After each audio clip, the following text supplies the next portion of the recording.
Then now, for the Kenyans, what are you left to believe? Indeed, that's a really critical question. Dismus, I think I want to ask you a question here. What is happening today? Would you say is it a lapse in intelligence or political listening? What is happening? The response that we're seeing, to the protests.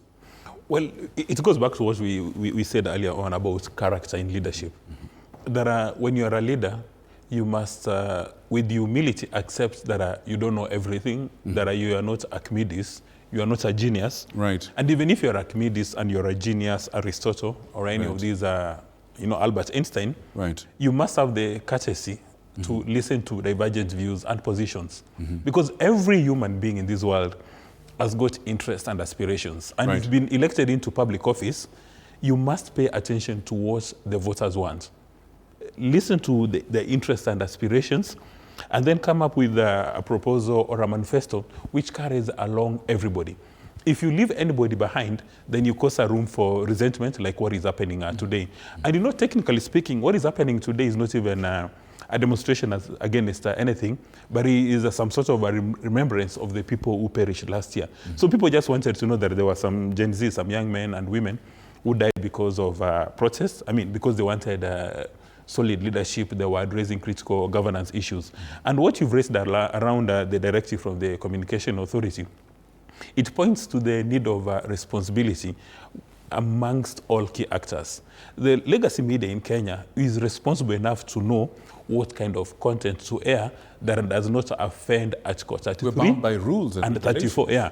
Well, it's the case that in other countries, the media houses have been very obscene. They've been irresponsible, aired content which has led to political instability, economic instability, and security instability. But history in Kenya demonstrates that the Kenyan media, in good parts, has been very responsible. And in the event that you've got a number of journalists who are irresponsible, who are a threat to our national stability, in the event that you've got a media houses that are a threat to our national stability, then you can use the precision of a surgeon and just pick them out. The way you see people picking boils. You can pick them out in a very strategic way without offending all citizens. Because you see, the Gen Z today declared a public holiday, so folks are at home. Mm-hmm. And they've got these valid expectations from the news houses that they want to follow today's events as they unfold. Right. Now, the journalists in Kenya, the editors in Kenya, and the Editors Guild has pronounced itself. Mm-hmm. The journalist in Kenya, Eric, has pronounced himself, that these people are responsible. Mm-hmm. There is no evidence to suggest that they've been irresponsible in the past. Mm-hmm. And if there are those rare acts of irresponsibility, they must be cured. But making progress, we must just embrace self-regulation. Mm-hmm. That these people here know exactly what is good for the nation, and they can do it. And there's a saying from West Africa that you cannot hide the sun. If people are in the streets today, you may frustrate that footage for a few minutes, but still, I'm really wondering who is this person who thinks that if you tell the media not to air anything, Kenyans will not know about it.